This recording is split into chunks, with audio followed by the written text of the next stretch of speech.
this isn't just a war on drugs anymore. This is a war on cartels, and the US basically just changed the game.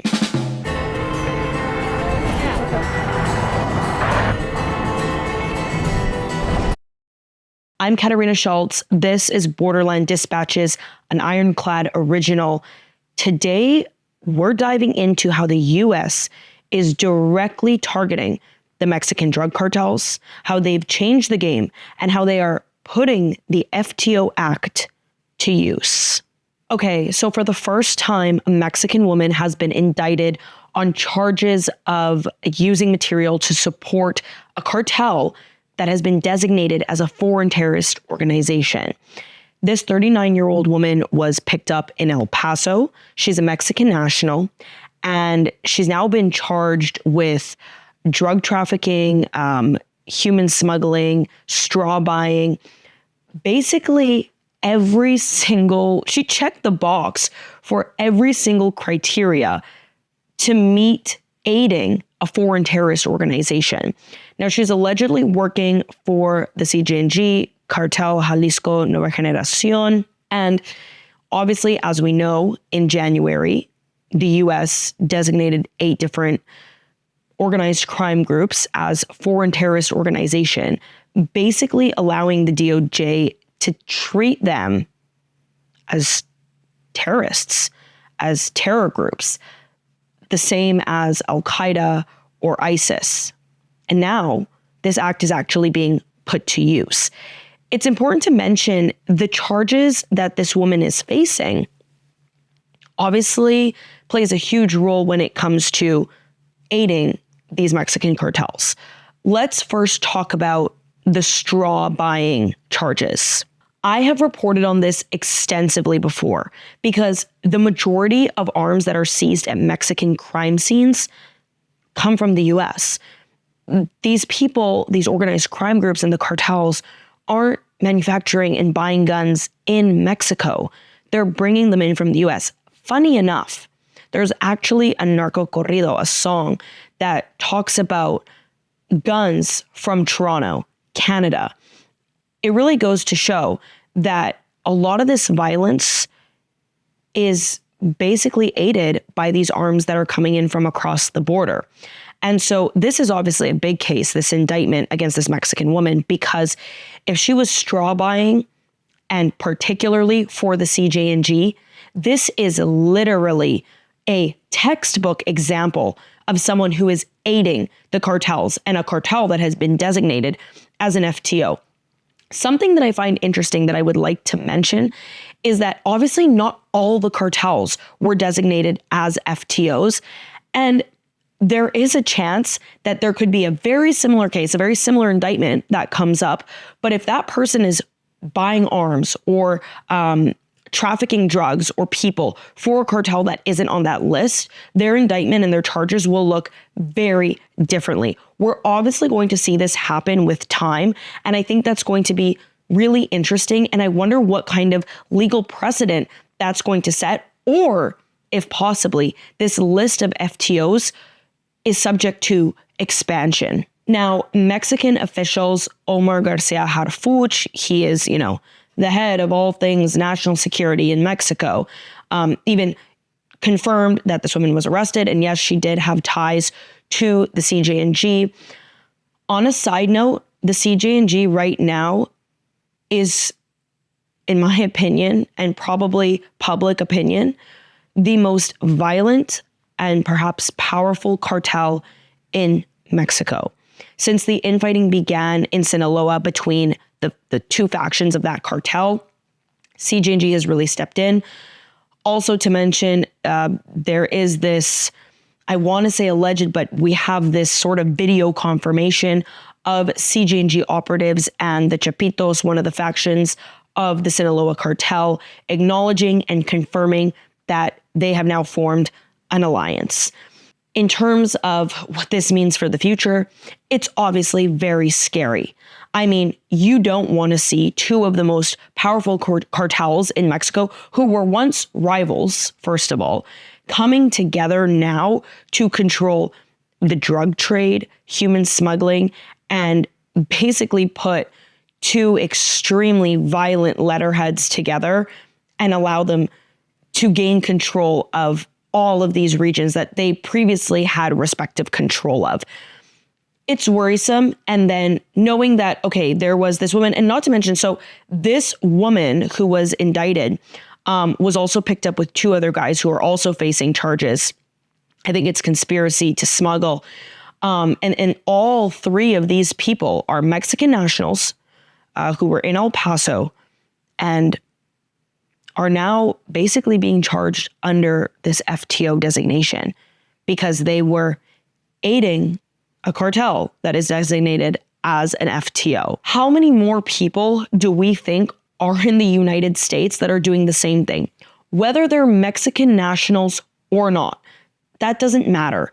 The point is, there are people, literally, and I say this on every podcast I'm on, I say this in all of my reports, there are people that are probably in your backyard that are working for the cartels and profiting off of this extremely dangerous but lucrative business. Now, at the same time that all of this is happening in the United States, there was also a bit of controversy with diplomatic relations between US and Mexico because ICE posted a tweet showing some pictures of what was said to be 3 fentanyl lab raids in Sinaloa. And it was a combined effort between US and Mexican forces. But the way this tweet was interpreted was, I guess, for lack of better language, pretty fucked up because basically it was said that the forces conducting this operation were Mexican. However, in this photo, they looked like American forces, and it led some people to believe, and it caused this sort of like shitstorm on social media that, oh my God, American boots are on the ground in Sinaloa. And I had kind of been alluding to this, especially when I did a question and answer about, so many people were asking me, is the US going to send boots on the ground in Mexico? Like, are they going to try and unravel the cartels from the homeland? And the answer is very complicated because I feel like there is a side of the US government that is completely up for that. They want to do that. They want to send these boots on the ground. They want their own forces to unravel these syndicates in Mexico because I feel like that's the only way they think they can trust the operations and for them to be properly executed.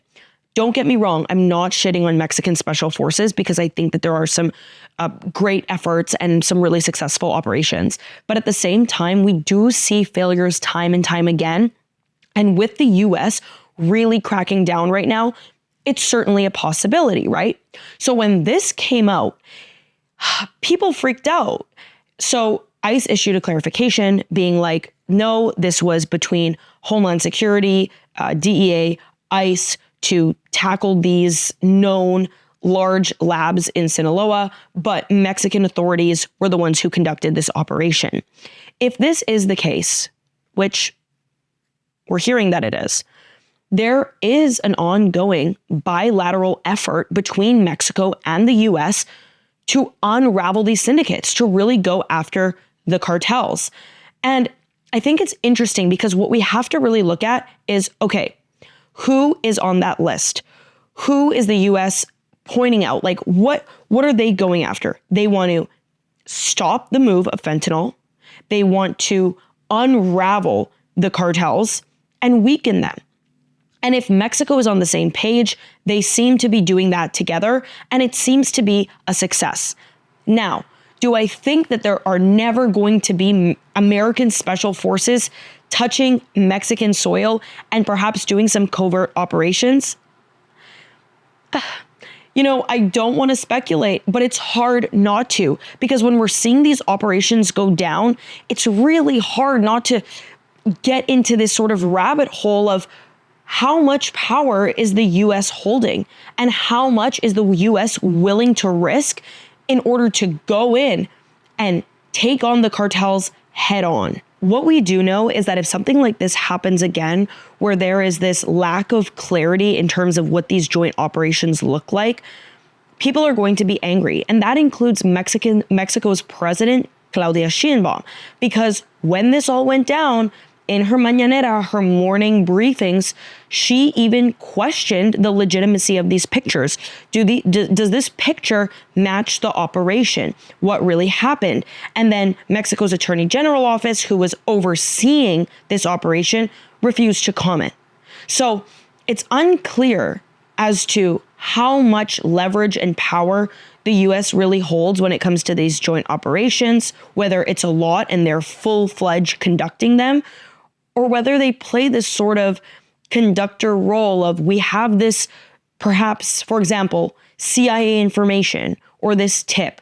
Now we're going to let Mexican authorities know and let them unilaterally conduct this operation. I don't know how this is going to work, but one thing I do know for sure, this is just the beginning of the U.S. really picking it up when it comes to conducting these covert, large-scale operations on Mexican soil. And speaking of the U.S. monitoring Mexican soil, let's get into this oh-so-viral watch list that we have been seeing everywhere and that I've been talking about for quite a while now, because I was hearing rumors and some sources were telling me within the U.S. government that there is this private watch list that the U.S. has curated to monitor politicians in Mexico that have potential narco ties, corruption, really anything that deprives them of a clean public image. Anything that could lead to a sense of, hey, this person could be on someone's payroll, this person is taking action based on what they're being told to do, anything like that. And so I published a list of names. And the top of my list, one of those names was the governor of Baja California. Marina del Pilar Ávila Olmeda is the current governor of Baja California, obviously a northern state that borders with the U.S. And I had been hearing rumors that there was something with money laundering, corruption, taking some payments from rather shady sources. And I was really sure about this individual. So I published it. A month later, the U.S. revoked her visa and her husband's visa, tourist visas to the U.S., meaning they are no longer allowed to enter the United States.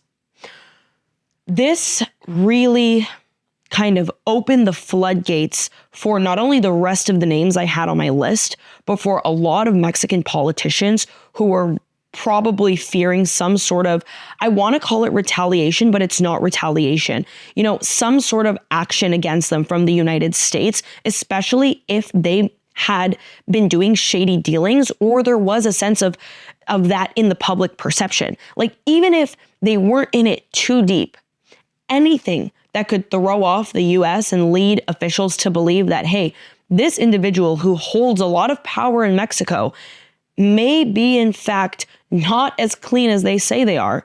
They could face their visa being revoked, assets being seized, really anything, denied entry into the U.S. if it meant that there was something they were doing that could lead the U.S. to believe that they are aiding a foreign terrorist organization or profiting off of it. And so when Marina's name came out, when she confirmed herself that her U.S. tourist visa had been revoked, people started to wonder, who else is on this list? Now, the other names I've had on my list are Rubén Rocha Moya, the governor of Sinaloa. When I was there in October, I had a really quick interview with him. It was during a media scrum. So it was just really, hey, I've got this question. Can you answer it for me? And I asked about how he expects to maintain free press in a state where journalists are constantly being targeted. Now, it's not obviously just journalists, so many innocent people. And of course, people who are searching for missing people who are against the narcos, speaking out against the corruption in that state, speaking out against cartel violence in that state, really anything. If you're not sitting under the radar, they were being targeted by these very people wreaking havoc in a state that once had such a vibrant culture, honestly. And so when I came face to face with Ruben Rochamoya, who I also included on my list of people I believe that the U.S. is monitoring, and this isn't, I'm not pulling this out of my ass. I have the sources and I gather the information and I do the work.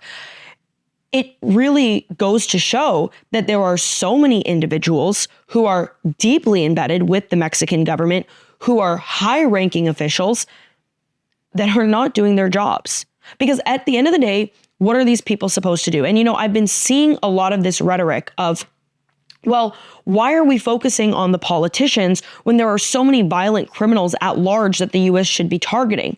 Why? Because these are the very people that are supposed to protect society. They're supposed to be honest. They're supposed to give people a quality of life. They're the ones writing policy that affects people's daily lives.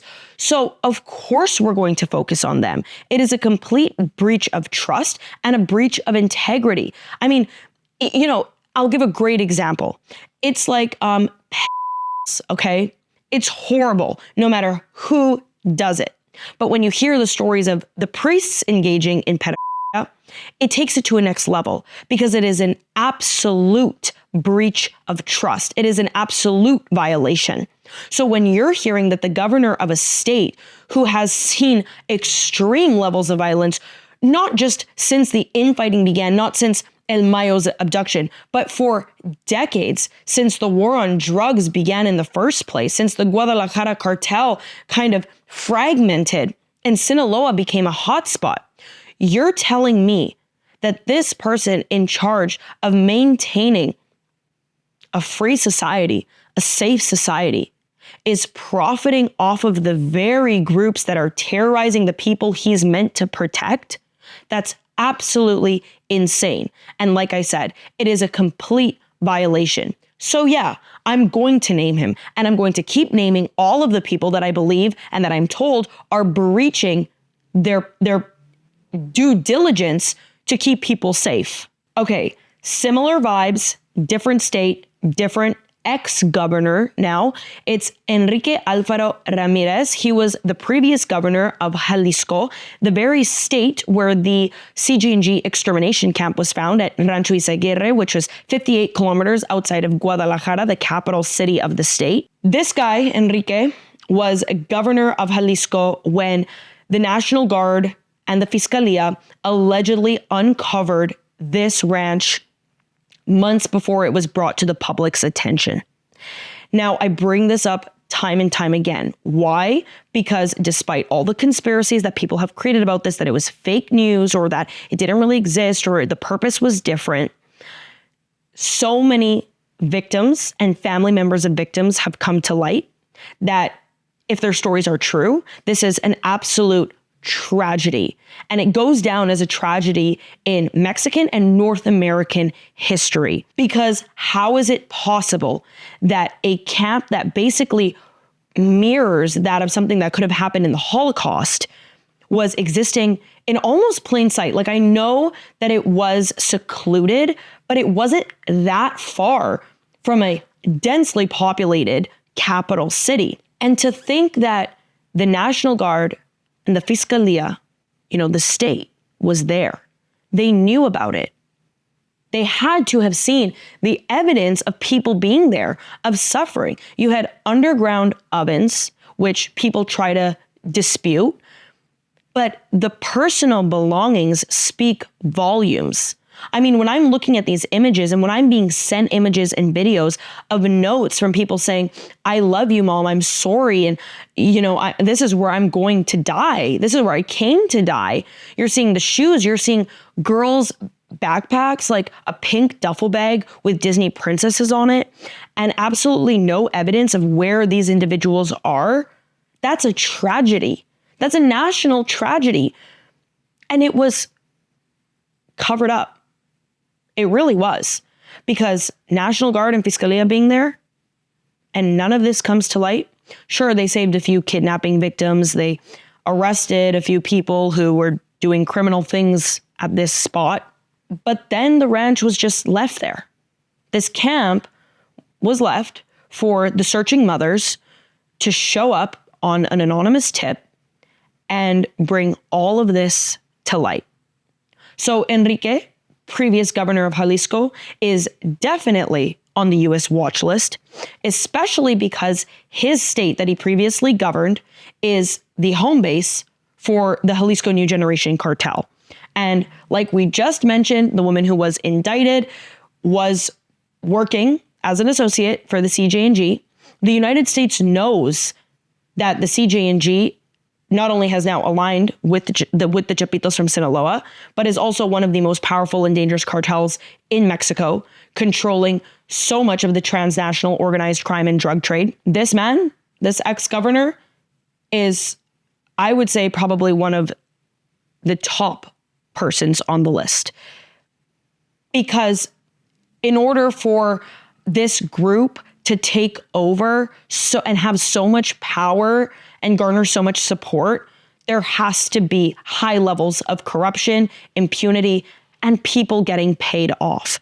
And the governors are probably the first people that I would point my finger to. I'm not going to exhaust this list because it really goes on. And each day I'm getting more names, more information, and more details about exactly who could be on this list and why. And I truly believe that the United States list is also perpetually growing. There is no end. And I think that it's going to keep going until no stone has been unturned. For a lot of Mexican people, this is probably some of the best news, because I think that at the end of the day, even though Mexican people, especially those who are victims of organized crime and victims of cartels in any way, whether that's violence, whether that's losing money, whatever it is, they want to see an end to this. And they see, of course, the cartels as the enemy. But when the very person who's meant to protect you and write policy that is supposed to give you a solid quality of life is also infiltrated by these violent groups, I think those people, those high-ranking authorities, become public enemy number one. At least that's the way that I would perceive the situation, especially based off of a lot of the responses that I got on social media after publishing this list. I've seen Mexican people are tired of this. They want clean people in government. And in a way, the United States is kind of trying to do that for them. Let's get into the nitty-gritty of where I think the US is hitting these cartels the hardest, and that's the money. Because if the US steps in and really scopes out all of these shell companies, money laundering schemes, remittance apps, crypto business, anything that is allowing the cartels to move and grow their money, that's where the gloves are off. Honestly, that's where it ends. Because without money, these groups fail. I mean, their number one motive, other than power, is financial gain. And so the US is doing this, and I think this is where it's going to hit them the hardest. It's also going to hit those very politicians that I mentioned the hardest, because a lot of these people on the list have US-based shell companies that is allowing them to profit and clean money and basically conduct business as usual. And so once they lose access to that, whether it's the politicians or the cartels or any associates to organized crime, it's over for them. I mean, Sinaloa is a great example of this, because since the infighting began, both sides of the Sinaloa cartel have lost a lot of money, which is very much the reason why the Chapitos have aligned with CJNG. When you have no money, when you cannot pay people to fight for you, when there is no financial incentive, why in the world would you be putting your life on the line? I mean, if I was working for the cartel, I would want to be a millionaire. I would want to have a beach house in San Diego, be living large, and probably like a beautiful gold watch. When you can't even afford to pay for the basic necessities of life, which is exactly what was happening in Sinaloa, because a lot of the lookouts for the cartel were robbing Uber Eats delivery people for the food, not even for money. When it gets to that level of desperation, the hierarchy begins to crumble. The house of cards falls down within itself, and there's no more incentive. What is the motive here? And what is the gain? Now, with the US exactly targeting the financial setup of cartels, that's where everything begins to fail. for the cartels. You look at the remittance apps. Now, the remittance apps are, the ways, the international money sending apps that have long been known to be the sort of funnel for Mexican drug cartels to launder their illegal money. And now the US is cracking down on that. Percentages have gone up. Oversight is meant to increase, which basically means that any financial institution globally is subject to this hawkeye view from the DOJ, ensuring that nobody is moving any cartel money and nobody is profiting off of it. Also, these shell companies are going to get clocked and really quick, because we already saw this happen I just did a recent report on how some Mexican nationals were importing stolen crude oil from Mexico into the US, and then shell companies were a part of this in order to, disperse this oil into refineries across the United States, particularly in large cities too, which is very interesting. But once these very business models are clocked by the US, they obviously begin to fail because these assets are now frozen. And when you freeze these assets, it's when people start to squirm. The people in power start to squirm, because these are the people who are doing it for the most money possible in the shortest amount of time. All I know is that the US is going to put this Kingpin Act to work, whether that has to do with tracing crypto and freezing Bitcoin, tracing shell companies and where money is flowing, and freezing all of those assets. People are going to freak out. It's exactly like how it goes down in the movies, basically. I'm not even going to lie. Someone doesn't get paid because someone can't make the payment. People start to freak out. People start to kill each other, threaten each other, and people can't afford the lifestyles that they've been maintaining due to this business model that they've constructed, relying on a lot of their US assets. This has become a hybrid war, legal, covert, and economic, and we're watching it happen in real time. With this watch list unveiled, with assets being seized, and most importantly, with people being charged and indicted for explicitly aiding foreign terrorist organizations, we are seeing a major crackdown happen. The US is really on it, I have to say. This is something that it's unprecedented. We haven't seen this happen before. And I think a lot of people are beginning to squirm, whether they're in positions of power, whether they're direct associates of the cartels. But we can only wait to see just how far the US is going to take this. This was your episode of Borderland Dispatches, an Ironclad original with yours truly, Katarina Schultz. Be sure to stay tuned for more, because this situation continues to unravel, and I can only imagine what the US has in store for these drug cartels. Like and subscribe, and as always, see you soon.